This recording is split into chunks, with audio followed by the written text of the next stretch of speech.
Transmission incoming.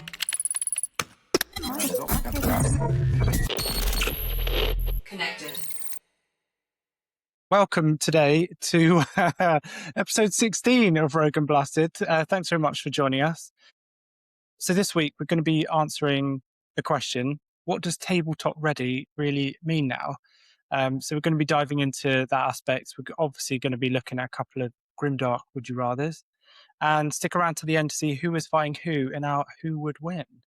This week we've got myself, Steve, and we've got Matt and Dan as well with us. Hello. No Connor or James this week.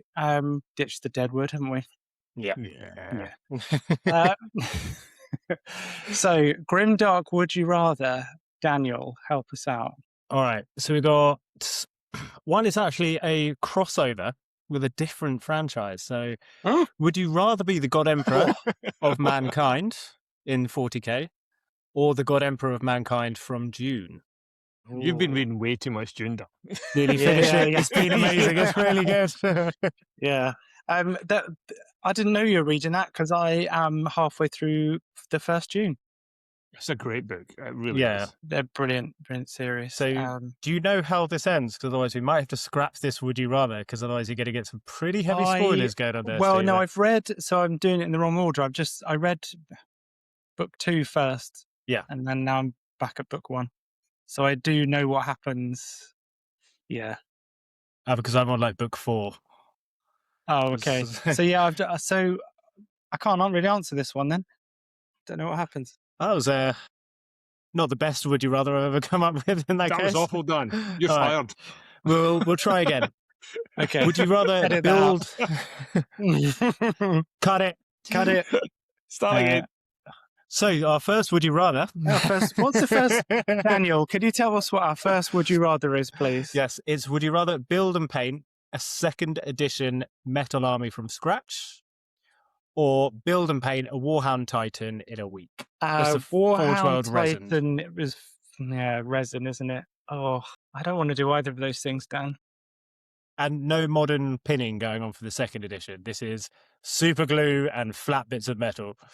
Yeah, with arms dropping off, and air guns. I think as painful as I think, I'd probably have to do the modern resin. Modern resin. Yeah, I just get all the kit, get kitted up. Just really breathe that in as you're doing it. Yeah, I can get all my modern tools out. Yeah. That's my PPE. What do you reckon, Matt? Yeah, I'll take the resin. I still remember those metal days, and oh man, it was like my first dreadnought was one of the metal ones, and you needed a welder's certificate just to put it together. And I think I must have been, I don't know, 11, and I was trying to put it together with Yoo-hoo. It was terrible. I remember dropping one of, because I think I picked up yours, Steve, when I was like a kid, and dropped it, and because it is just metal, it just shattered into like, none of the paint came off, but it was just like, back to square one. I think you were very kind about it at the time, but there was rage behind the eyes. Yeah. Oh no. Do you know what? So I remember that really, really well. I had like a display cabinet with all of my. This is how sad I was back in. It had like a glass shelf display cabinet with all my models on it.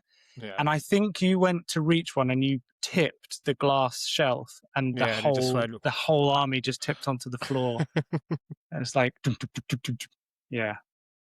But it's fine. Yeah. They all glued back together. Nice. No problem. What would you rather do, Dan? Just to be different, I reckon I'd go 2nd edition Metal Army, because some of them were like quite cool. If you put them on modern bases, they would be legal. So turning up to like a tournament and your dreadnoughts, because like if you lose, you can do some damage with that dreadnought. Just think, Dan, if you've got a whole 2,000-point metal army, how are you getting that out the car and into the venue? It's going to weigh God, reinforce the army carriers. Spend the first 10 minutes fixing it all, shuttling backwards into the car. I wonder what that would weigh. That'd be so heavy. Probably buckle the table putting it out. And you'd screw your fingers up because they were genuinely quite sharp. The amount of times I like punctured myself on a little, like, what they called the trim lines. Yeah. These, yeah. There must be someone listening who has a good portion of their army. That is, if you are that person out there listening, please let us know. Let us know how much it weighs and how often you have to re-glue the arms on. Steve will do you a free commission if you send us photos. Edit here. Right, Dan, you got any more for us? Yes. Would you rather be shot by a warp spider or be hit with a harlequin's kiss? So warp I can't spider explain what has happens. the monofilament web thing, right? That So it's just a cloud of crushes you and cuts monofilament you. wires. Yeah. And the harlequin's kiss is basically like a big metal spike that he sticks in you, and then more monofilaments just go and spurt out of it. Oh, that's nasty. Yeah, it's like a really bad paper cut. Yeah. Oh. Yeah. I mean, again, they both sound absolutely horrific, don't they? Wouldn't want to go swimming afterwards. I think I'd rather be killed by a warp. I think just they're both horrific deaths. I think I'd rather be killed by a warp spider than a Can you harlequin. I show don't know your why. working, please? Not really. No. Okay. Yeah. All right, Matt. Is the warp spider more of a blast and you're dead, or is it prolonged? And is the harlequin's kiss a bit more like once and then multiple after that? I think the harlequin's kiss is sort of like it hits you, and then over the period of like a minute or so, just extreme pain and you die. I got the impression from the warp spider though, like if you get in the cloud, if you kind of like stop, All right. you might be fine. But then if you breathe, Well, I'm good at holding my breath. That's how I do my yeah, that's what animal we've spray. seen. Nice. Yeah. Keep going, right. Matt, keep going. Yeah. I've been quite cavalier about painting with enamels. Just like crack a window. I'm assuming that's fine. Yeah, totally. Yeah. The faces you both made after that didn't fill me with confidence. But Like, I if spent you're- most of my early professional career breathing petrol and diesel fumes. I'm sure I'll be fine. okay, all right, nice. just as a side hobby, or Yeah, just like, right. Thanks for those, Dan. On to the main topic. So, what does tabletop ready really mean now? Where this might be our first question, but when and where did the term specifically come from? Was it an official like Games Workshop in the rule book? Your thing has to be tabletop ready, or has it just come from the community? I think it was a kind of an early GW thing. Not that, because you had like the heavy metal style, which was like up on the shelf. That was like, that's what but it didn't have, I think I could be completely wrong, but I always took it as they used to call it that, as this was achievable for most people and was like the starting point, if you like, in terms of, this and metallics, blah, blah, blah, blah. And I think that's kind of maybe where it started, more that this is what you should aim for when you're starting. Because I like, think, as you said, I think I remember seeing that in old White Dwarfs, they would have like, or old codexes maybe, you'd have like 3 images of like this base, this layer, this thing, here's your tabletop ready, and then they would have another thing about if you want to add more details and stuff like that. Hang on. They still do. Nice. I have a codex to hand. So is that the Votan Codex by any chance, man? It is the Votan Codex. Oh, yeah, nice. Well, you It's on just the sitting down here next to my army case. No. Where'd you get the army case from? Well, tabletop. Flawless advertising. Still on the Citadel app. Yeah. It talks about tabletop ready. Okay. Well, I think So it gives you like a colors list for what would make your your model tabletop ready. They still have this kind of. This is the combat patrol that shows like the stages to get basic basic shading, basic colors, and it's still quite even the combat patrol magazine. It's full of that kind of basic how tos to get get it on the table and get it looking pretty good. So how it's realistic do you reckon those are for someone if you're coming into the hobby, you've never picked up a paintbrush? Doable? Yeah, I think so. I mean, probably, it's not overly.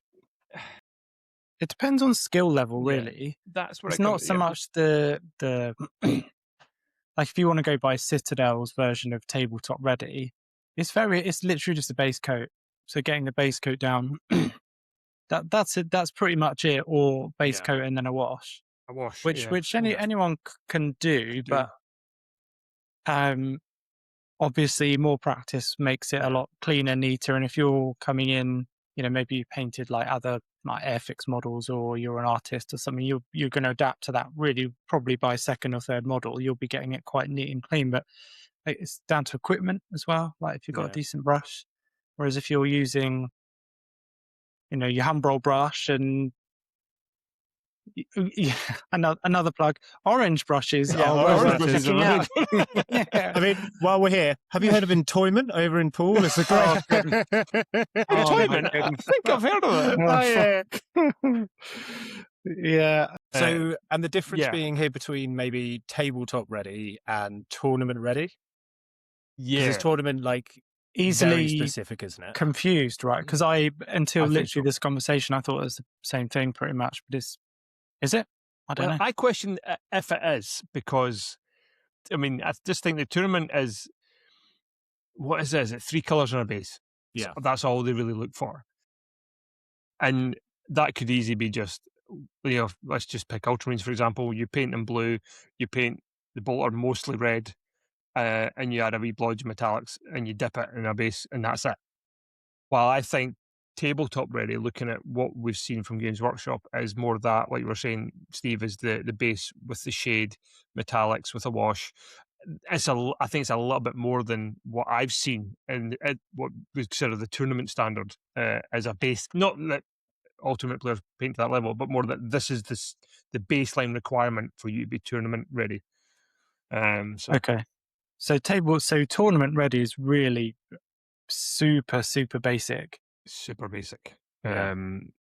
So realistically, if you're just going for that tabletop tournament sort of level, you could probably, if you're really not sort of caring about it, get say 1,000 points done in a day or two. Like just rattle can, layer, maybe a wash and a base kind of thing. Could. Yeah, you probably could. Very basic. You could probably get away with it. How would you two feel about fielding that on a day? That's the thing. I wouldn't, but that's me. Yeah. Yeah. But there's a difference between painters and players. That's the difference here. If somebody they're more of a player, they just want to compete, they change the list regular because they're going with the faction that's maybe in flavour or whatever, then they're not going to want to spend 8 weeks, 12 weeks painting an army. They want to they've got 4 weeks for the next tournament. Yeah. But then look at people like Connor. Like Connor would not field an unpainted army, and he is a little bit of a painter. He does a bit of painter, but he wouldn't field something that didn't look good, even though he's not a full-on hobbyist, is he? Yeah. Yeah. So what would happen if, I don't know, some game-breaking update came out for Tau and was basically just like, right, 13 crisis suits is now the most powerful thing in the game. Do you reckon he would wait on 100%. getting stuff done, or do you reckon he would just get something in the meantime? I think Connor specifically would field his existing army, but he would just work very quickly be like, and he'll start adding to it. Yeah. What would say for you two? So say for Matt, what would you consider as tabletop ready for you? Not in general, but for what you're putting out. Bottom line, I've got to be happy with it. And a lot of it comes down to process. And I'm not a big fan of painting one colour and slapping a wash on it. I like to do underpainting with overlays of Zenithal, so we get a bit variety very quickly.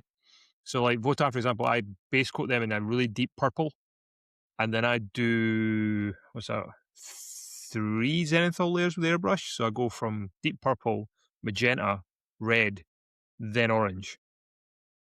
So I've got that almost like an ombre purple through orange that sits in all the shadows then. So it gives an interesting depth to the armour with very little effort.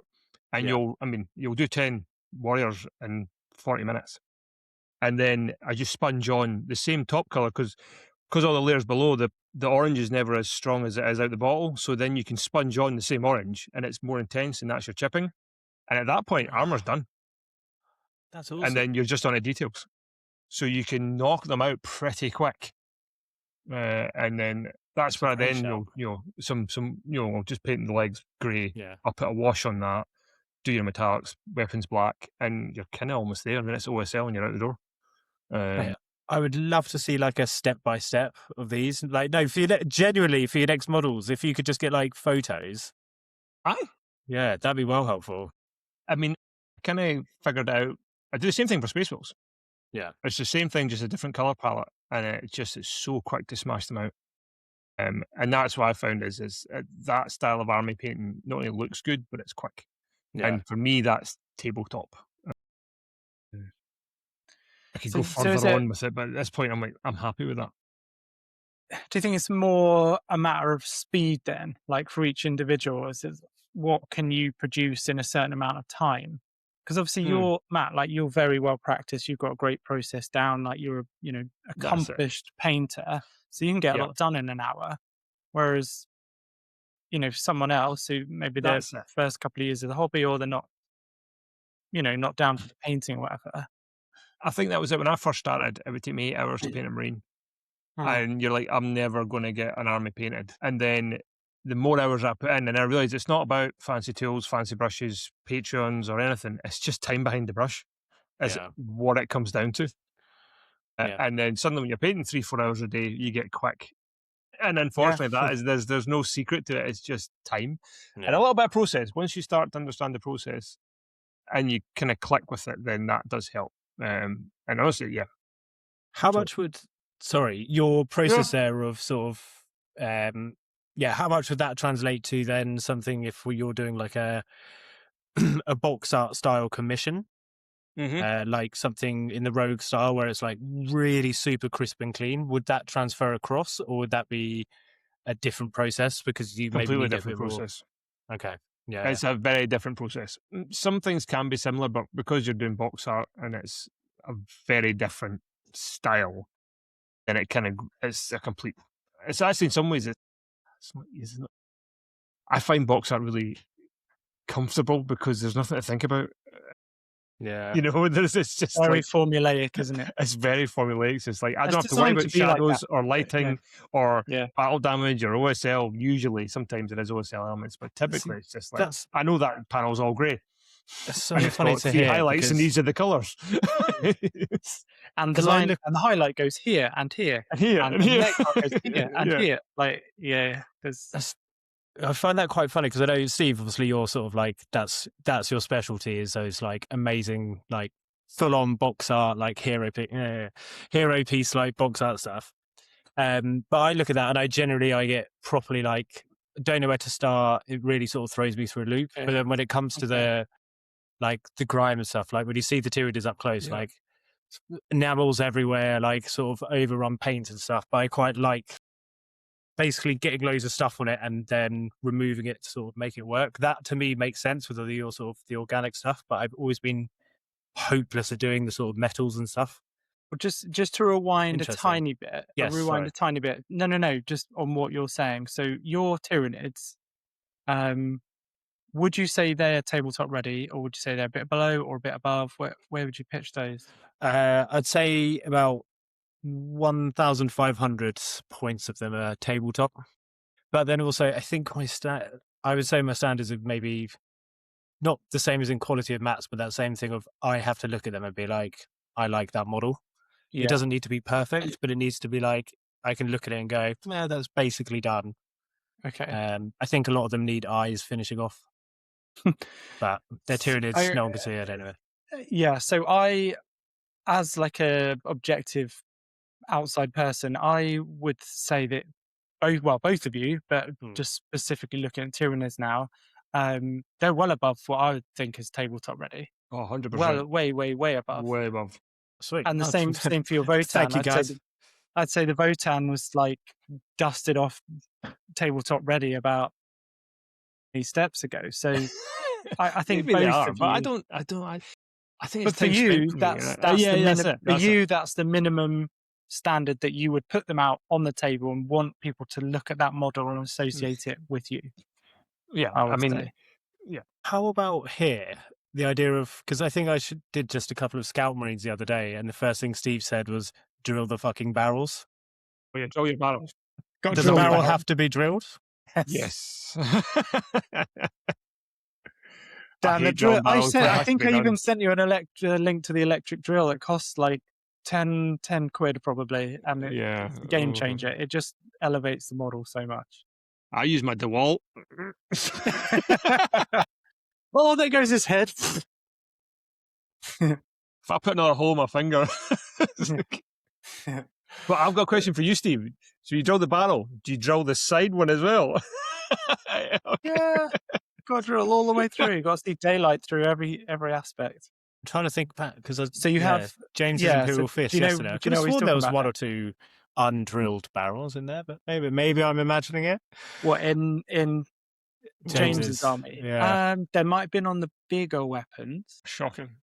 No, Uh, I'm just pulling your leg here. I think they do look really great. So I think I'm probably a little bit. So when you guys look at your armies, like a finished model, are you happy with it?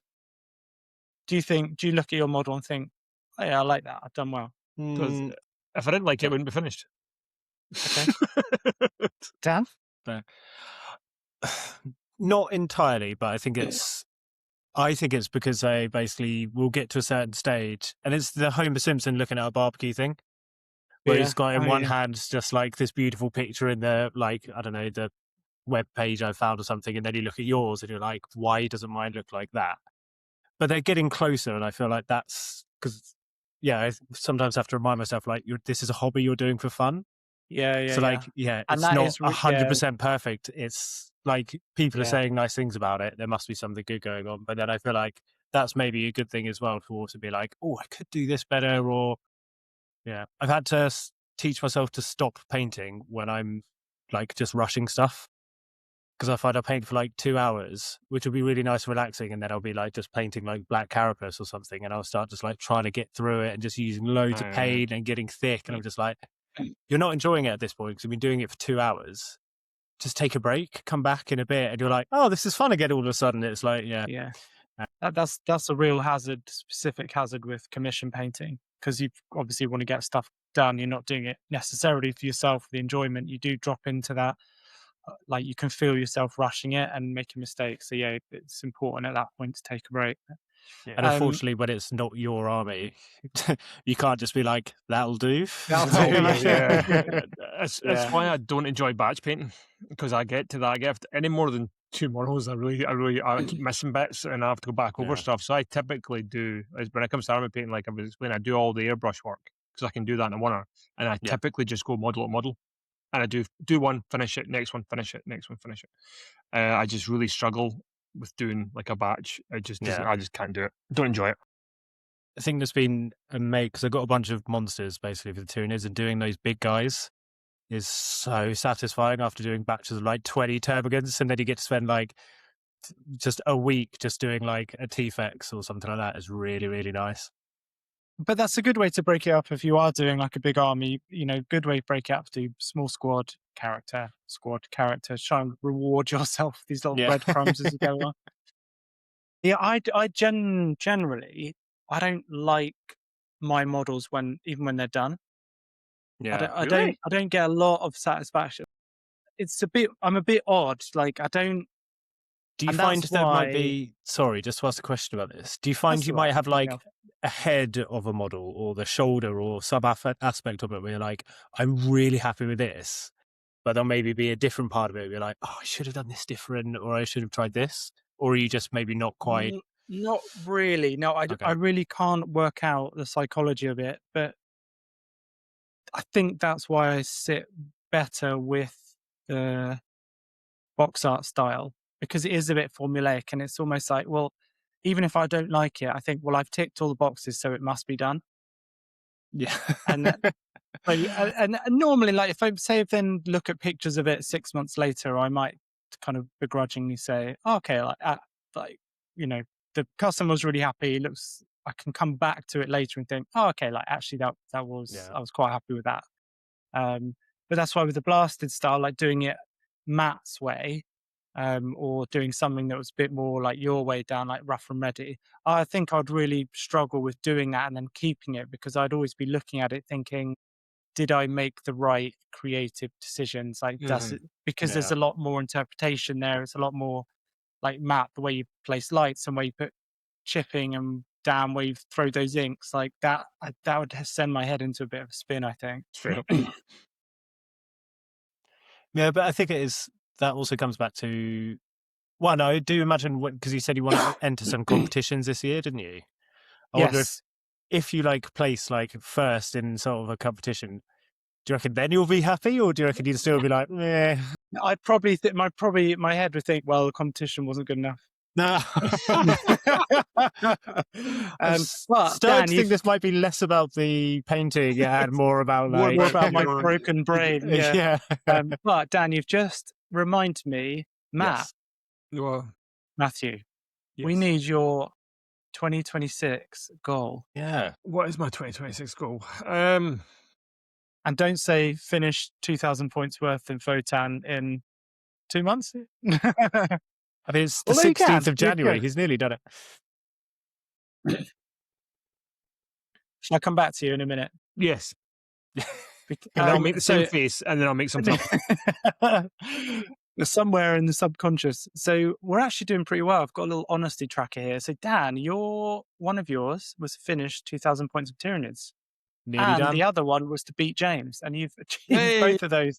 It's January 16th. You're going to need some new goals. I'd say just quickly, in case James is listening, did one of those twice. So, yeah, good. Take that, James. Nice job. Nice I job. just didn't believe it. I've never seen worse shooting from both of us. Just like the dice were just like ones and twos the whole time. So he emptied out like 2 Dreadnoughts, a Lancer, and I think maybe a Predator at 1 T-Fex. And it just sort of shrugged it all off and nothing happened. But then it was my turn and I did everything back against tanks. And again, just nothing happened. So we got to like the top of turn 3. And I think I'd lost like 2 Leapers and he'd maybe lost a couple Scouts. And I was just like, there should not be this much left on the board. Like, it's pretty mad. Funny with the dice, just, yeah, they just don't want to play. Oh, Yeah. Well done, yeah, Dom. sorry for a little sidetrack there. Yeah, so That's right. got you.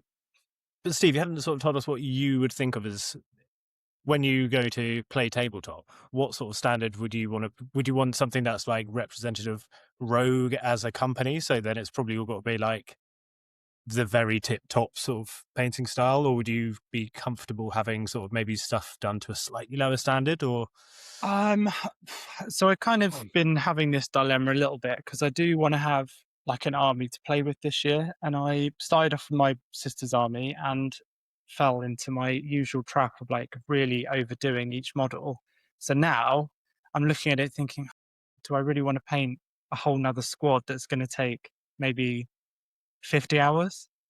yeah, Not that long, maybe sort of 25, 30 hours. still though, that's a long time, mate. I get why. Yeah. But then when I look at them, even in my kind of overly critical view, like I like the way they look, and I do pick them up every now and then. I'm like, oh, it would be nice to play with these. I did do a great job on this.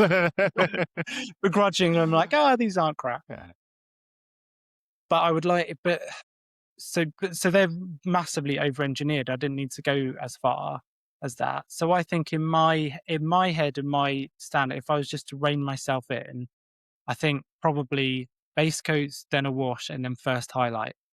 I could probably stop there with that box art style and think, you know what, that's good enough to put out.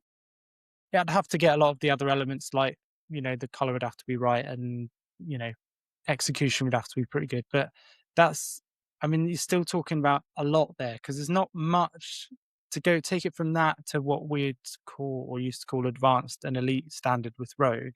There's only a couple of extra highlights on like most of the models. So it's over-engineered at that point. So that's why I've been looking at doing like a simpler kind of what we call blasted style.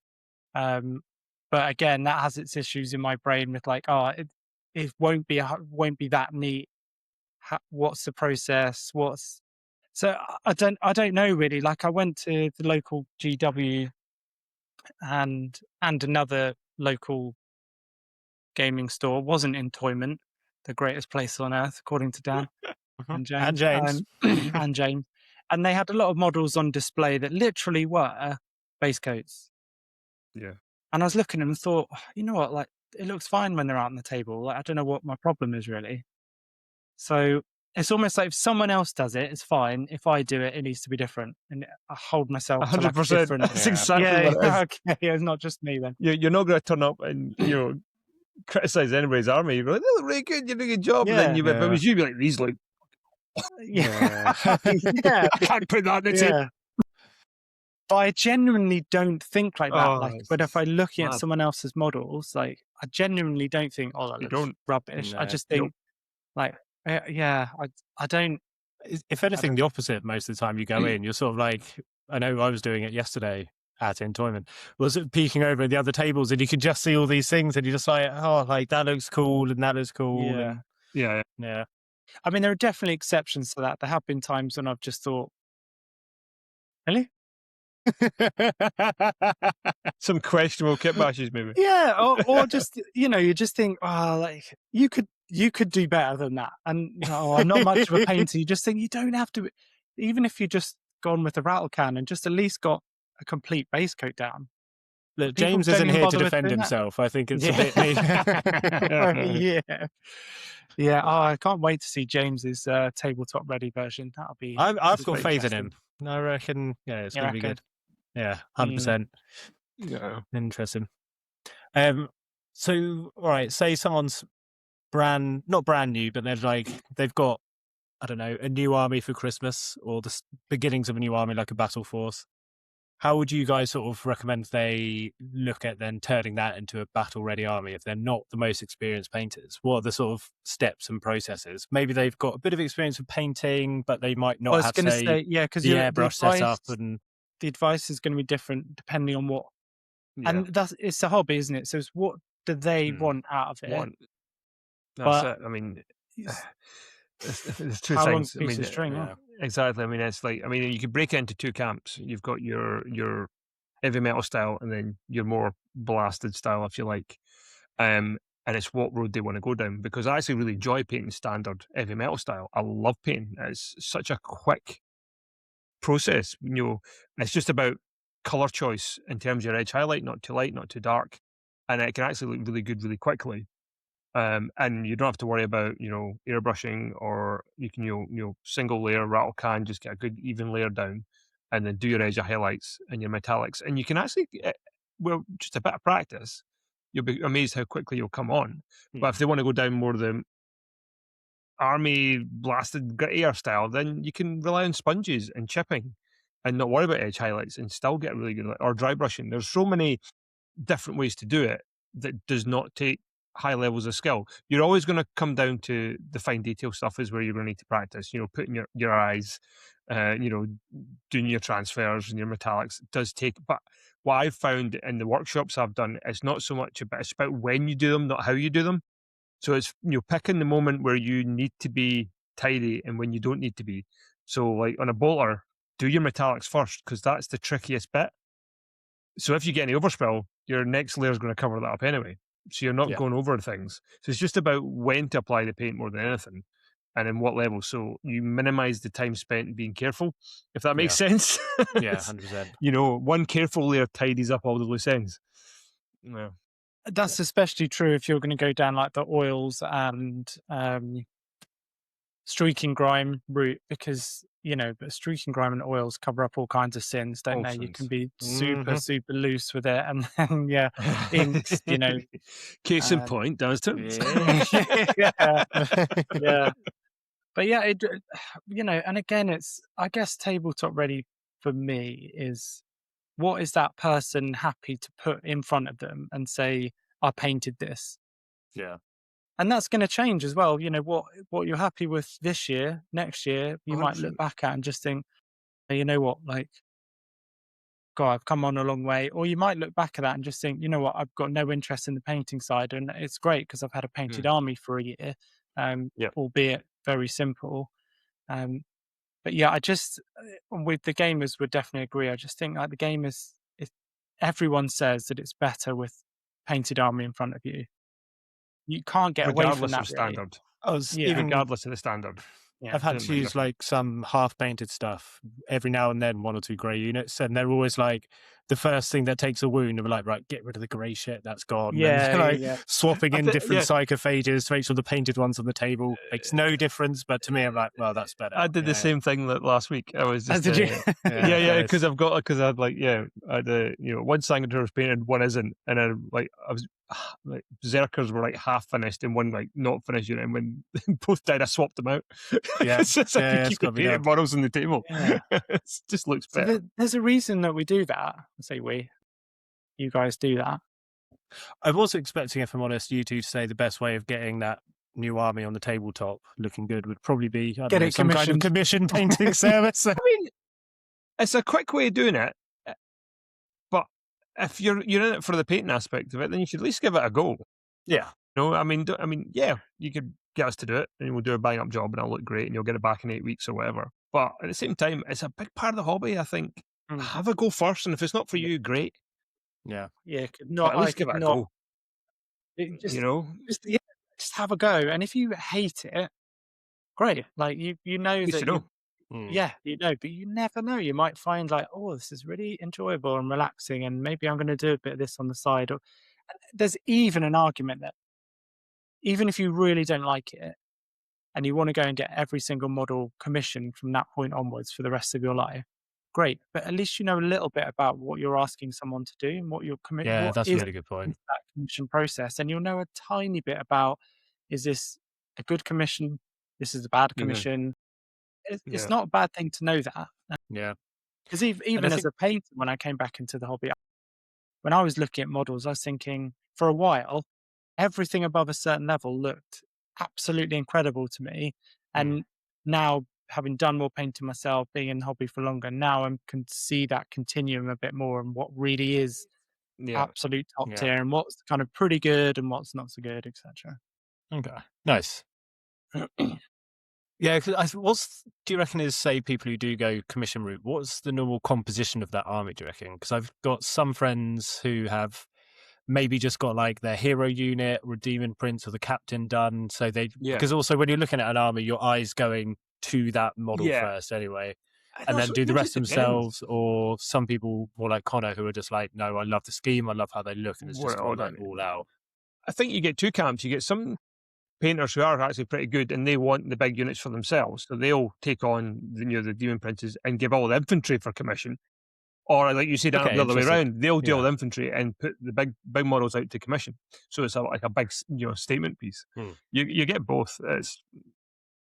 And you get a lot of people as well who do it bit by bit, or they'll commission.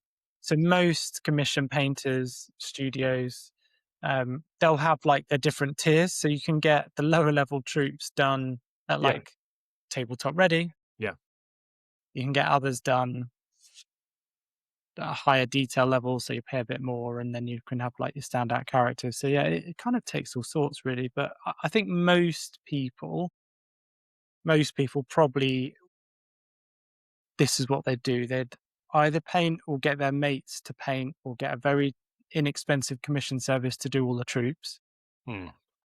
Just tabletop ready, or something very, very basic, and then they'd get characters done by someone like myself or Matt. Nice. Usually, but takes all sorts. And I've seen some people who've started off commissioning, and then they've used that as like a learning point. So then they'll go away and come back like, oh, I've sort of tried to replicate the model that you did, and I've seen their painting like come along until eventually they've sort of outgrown commission painting. Actually, they're doing a lot more themselves. So that's like another. It's really nice. Nice I suppose as soon as you're doing it for someone else, you don't have the luxury of when you're doing it for yourself. You can just be like, that'll do. When you're doing it for someone else, you're like, no, I have to get to this standard that I've set. So if I can't quite get it right, I need to figure out how it is done, and then go for it. Yeah, the drawback of getting commissions done across like different people and yourself and a commission painter or different commission painters is that there's always going to be a small difference. Yeah. Well, I've got that across my army. Like it just happens. Like exactly. Yeah. Like there's once or twice where I've maybe done like just a different step in a slightly different order because I was missing a paint or a brush. And you can't, like, I don't know if other people can see it, but I definitely can. But then I think we were saying earlier on, you are always your own worst critic with this kind of stuff. Yeah. Yeah. So I've not seen either of your armies up close, but just in pictures, your army looks very cohesive. Like I wouldn't be able to pick out one that was a lot better than others, but that is through photographs, so Yeah. it is difficult Yeah. to tell. It's difficult to tell. Sweet. What's our final verdict then, do you reckon? So tabletop ready, is that dependent on each person, or do you think we can say there's not really like a set criteria, is there? Yeah, I think it's. Sorry, Matt, go for it. No, you. Yeah, I think it's like we said. It all boils down to what you're happy to put in front of you, and whatever that is what you consider tabletop. I get why tournaments have that, like you must have a certain amount of colours and things on, but yeah, as a not massive tournament player, just more someone who enjoys doing it for the sort of hobby side, I want to look at it and be like, oh yeah, I'm glad I put that much time into it. Plus, I think arguably I prefer that side of the hobby is just sitting there and sort of painting stuff anyway. That's it. I completely agree. I think it is down to your own. Are you happy with this? Out with, as you say, the world of tournaments, then if you're happy with it, then it's tabletop ready. That's what it comes down to. To a point. To a point. Shut up, Steve. But you set tabletop standards no hobbyist could live up to. Well, including us. I've definitely but there's seen people. got to be a baseline, right? There's got to be like a lowest level of acceptability. I've seen someone pushing an egg carton around as a land raid before. I think that might be a bit of a stretch. Maybe it's a rhino, actually. It's a bit small to be a land raider. No, end of the day, That was an excellent idea. Yeah, it was. I mean, I've yet to have a fully painted army of any description that wasn't mine.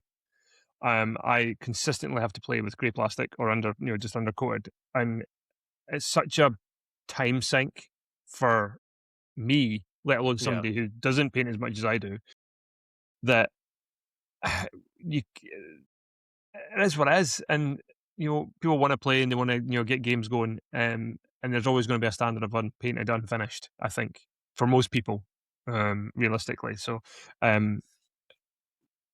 take tabletop with a pinch of salt, because at the end of the day, it's just about being in the game, having fun, having a laugh with your mates, and just don't. That's my 2 cents. But I will have a fully painted army. I need to by the 20th of February, or there might be a problem. That sounds suspiciously like a New Year's resolution, Steve. I don't think it counts because I made it before the end of I decided I was going to Manchester with the Votan early December. So that was kind of a given. It had to happen. I remember that discussion. You're like, I'm thinking of doing something crazy. It's like, yeah, do it. Do it. So go on, Matt. What do you? Right. Very quick side note. Do you think the standard for tournament is right, or is it too low, too high? I don't know. I've never actually been to a formal tournament as such. So, ask me after February. Okay, I'll make a note of that. I think Connor's mentioned maybe on one of his rants that he feels like maybe it should be a Connor's ranting. Yeah, I know. Yeah, must have been an off day. Captain rants a lot. So rants a lot. Hey up, I'm going to have an rant. In 5 minutes as I shouted about something about Warhammer. We're going to drift further and further away from the topic. Yeah. So this is a Wendy's.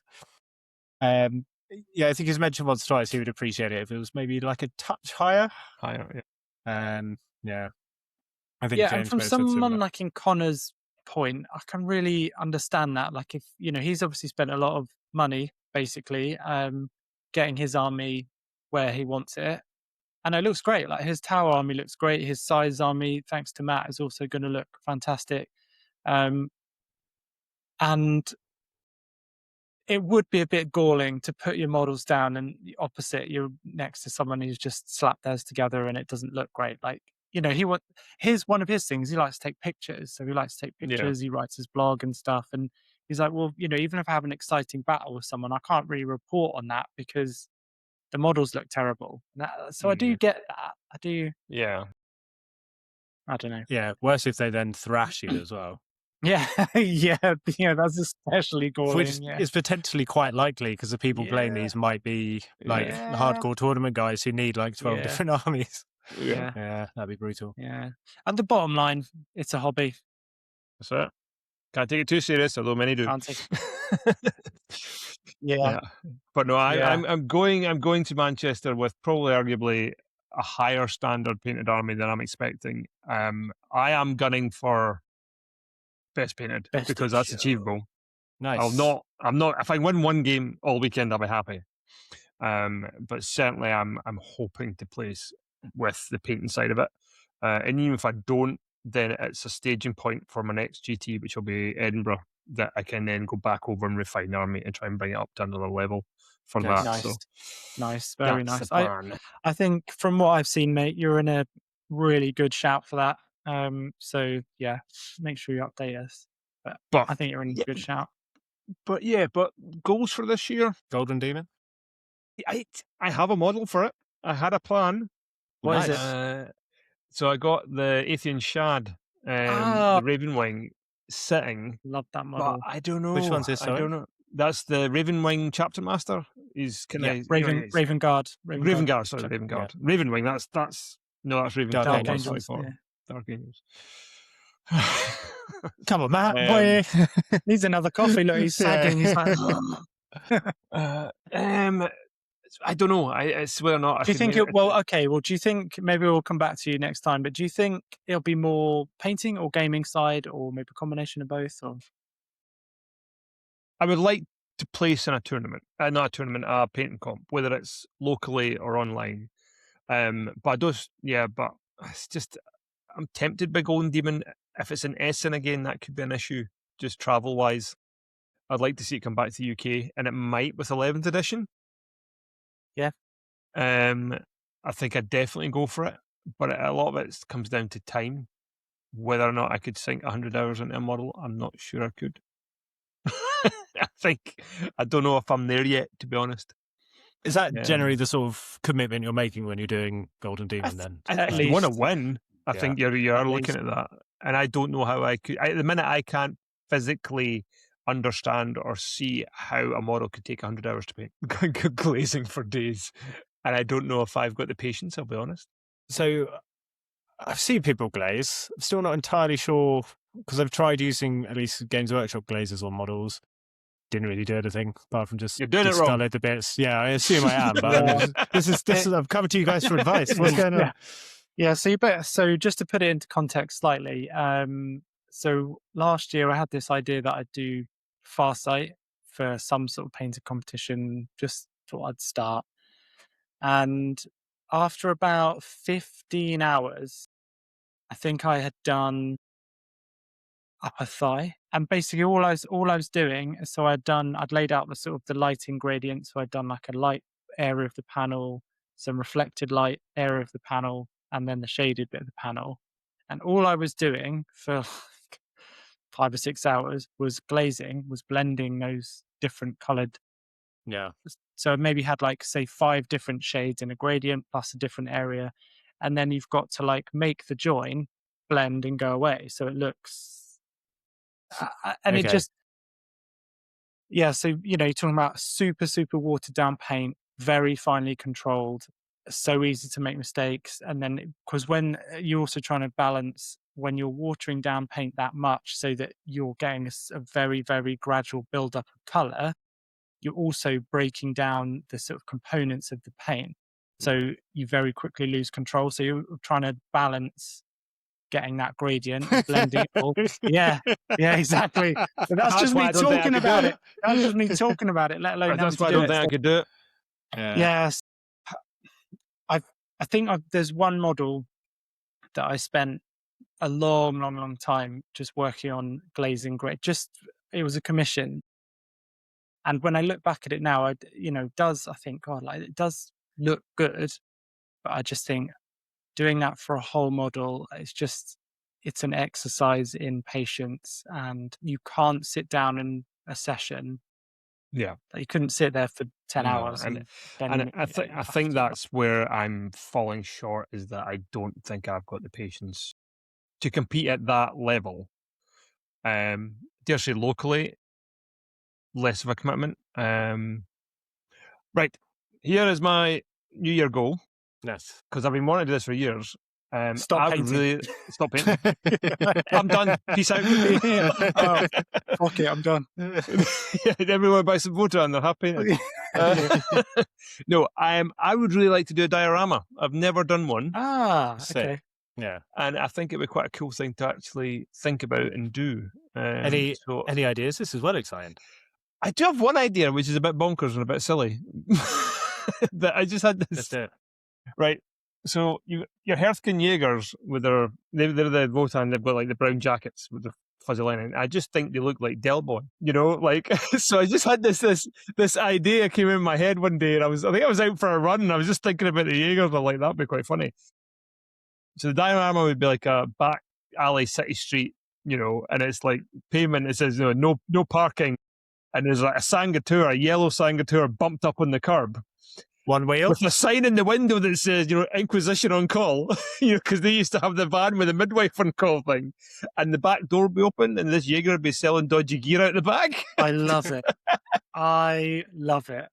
If you're on the street as well, you could have like, maybe if you've got gutters, you could just have like the heads of Gene Seelicals sort of peeking out as well. So you just got like a whole thing underneath. Just like selling dodgy bolters out the back. Yeah.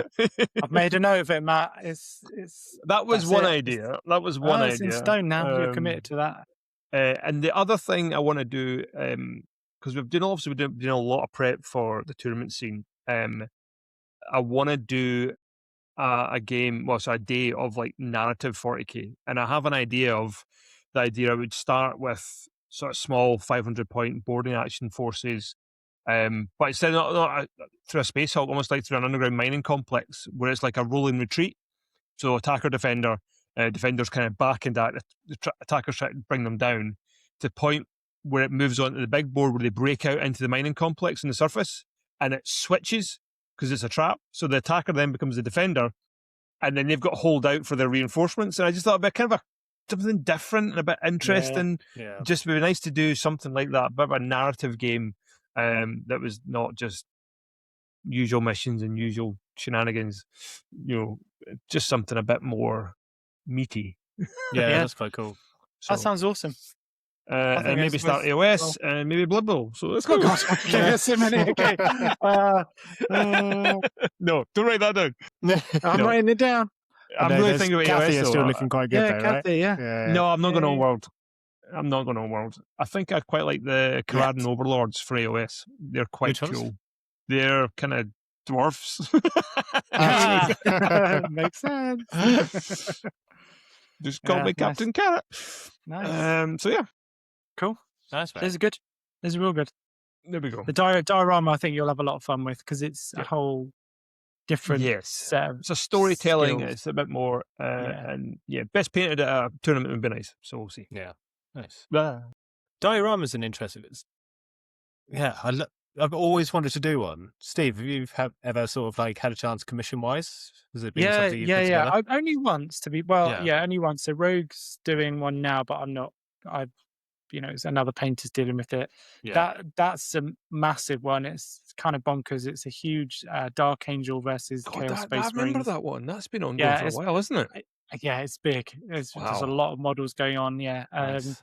So the one that I did I'm still quite proud of it. It was quite small, kind of easily fit on a tabletop. It had like an Imperial kind of building and background, like Imperial ruin. Then it had 2 Space Marines. It had a Dark Angel and a Blood Angel fighting off like a Tyranid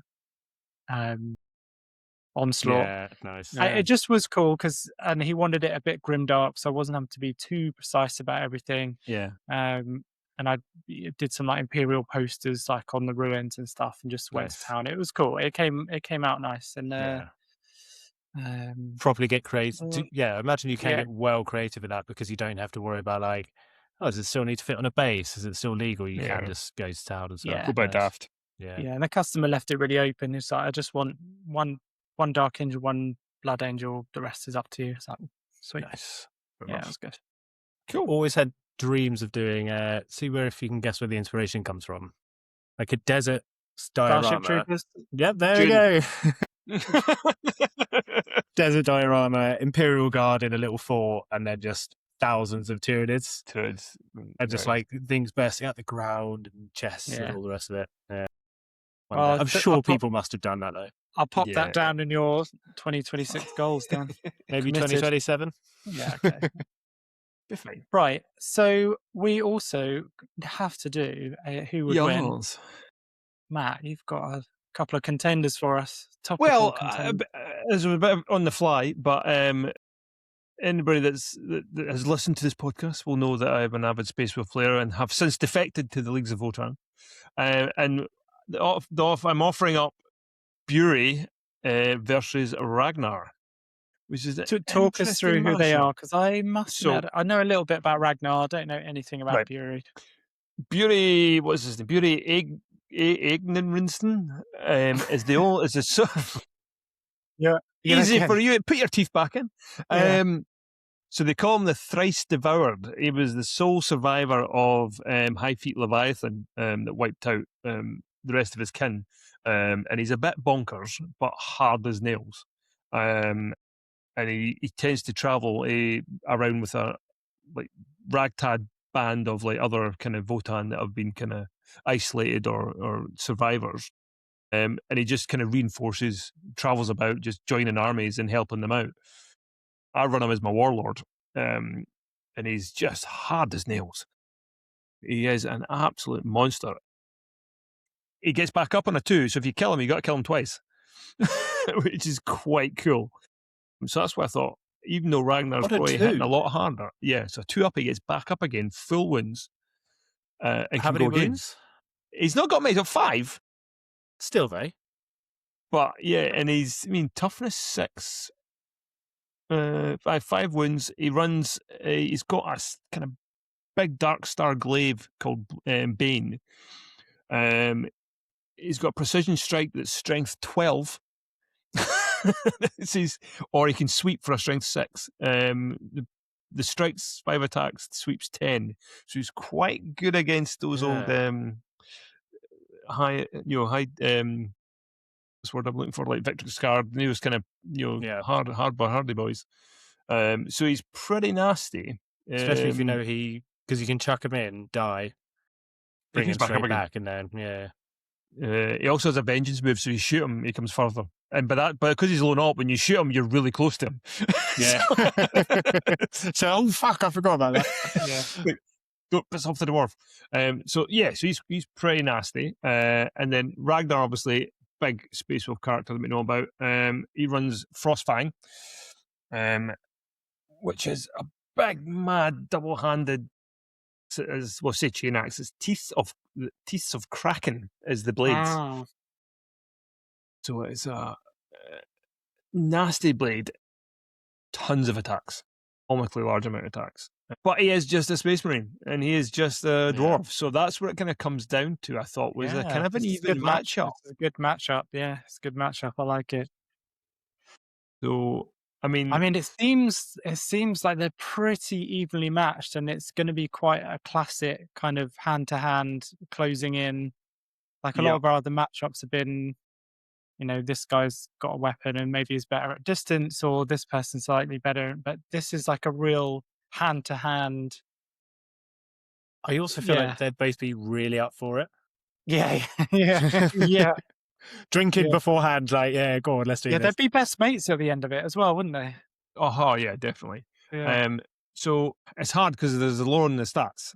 I mean, how do you want to run this? Okay, well, so we normally kind of look at like both. So lore-wise, what we feel is, and then compare it, I guess, to the stats. But just gut instinct, really.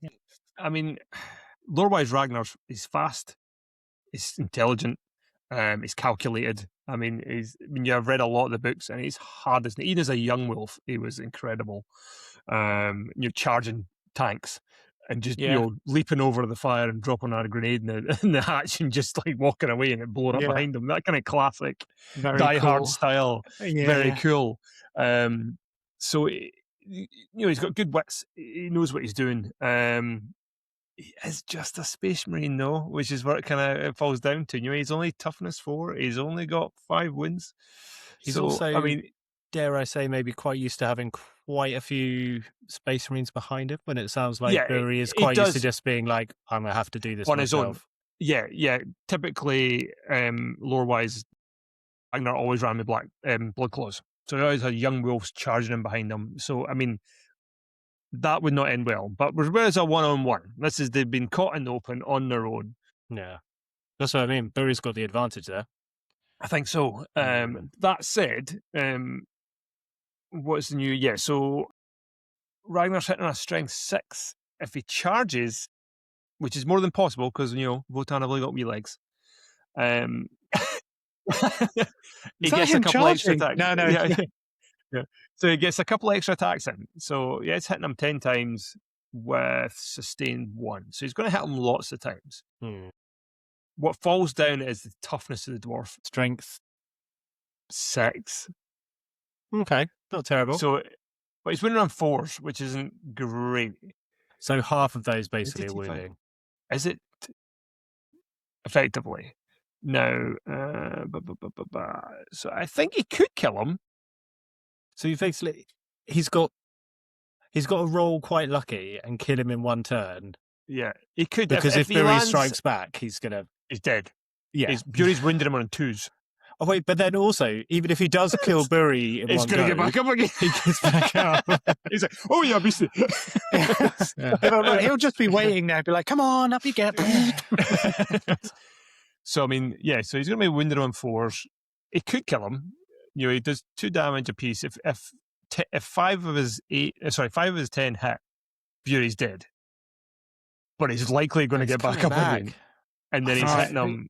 Yeah. I think Bury's got it. I'll be honest. You reckon? I think so. It does sound like it. It does sound like it. I mean, it doesn't feel right, but I think you're right. Yeah, that weapon profile is just disgusting. I think it would play out like this. I think they'd go at it and they'd just be smashing the crap out of each other. Yeah, And then at some point, their eyes would meet and they'd think, why are we doing this? Let's go and have a drink. Right. Yeah, let's go and get Yeah, but then they'd drink too much. One of them would say something to the Yeah, other they one. start again. Just Yeah, back to the whole thing. Yeah. And then yeah, who I can think- handle their yeah. drink better? It's going to be a space wolf over a dwarf, isn't it? Dwarves are Ooh, famous there's for the like. question. Quaffing. A debate for another day, I think. That's a debate for now. But I think with his stand Would you back up, rather? I Would think, would you rather? Would you Would you rather rather drink a get dwarf drunk? under the table or a space wolf under the table? No. But yeah, I think Bury's got it. I mean, that bench strike at a strength 12 minus. Well, he's gotten his 4-up invuln both of them. But I think if he lands 2, Ragnar's dead. Goodbye, That's Ragnar. fucked, mate. Yeah. Thank you for your service to Chinned. the Imperial. Well, chinned by a dwarf. Can you be chinned by a dwarf? Maybe it's just Ankled by a dwarf. just a Ankled. ankled. So, Oh, nice. poor Ragnar. Thanks, Matt. Thanks. Yeah, poor old Ragnar. Sweet. Thanks very much, you guys. Happy days. Very enjoyable. Woo. Matt, where can we find you? You can find me on Instagram at Old Varg. That's where I live. Come find me. I am literally 6 followers off 4,000. So if you don't follow me, please come and follow me and make me happy. Unfollow Matt. Yes, just a good buy for it. Dan, you've got your TikTok on the go now, haven't you? Very vaguely. I've been pretty bad with actually uploading stuff, but I am going to start putting more up there. So it'll be lots of basically podcast content from this and the Tyranids as they are finished, and anything else that might be slightly on the horizon with a lot of planning going into it. But, you'll see it when it comes. Mysterious. I mean, I think we all know it's going to be a Chaos Night, but yeah, there we go. Nice. Thanks, Dan. Thanks. If you want to get in touch with us at the show, you can send an email to studio@rogue-miniatures.co.uk. If you're a fan of battle reports and you haven't already found Daily Dice, please go and check them out. They do regular reports with some really nice looking armies. You're going to have Sam from Daily Dice on in a couple of months' time, and Connor is also going to go and do a battle report with them at some point. First Awesome. time they've ever had Tao on the show, apparently. That's cool. That's very cool. Yeah, it'd be good. It'd be nice to get his his guys out on the table. So that's it from us. Thanks very much for joining us, and we will see you next time. Peace. Cheers, guys. Woo! Rogue transmission ending.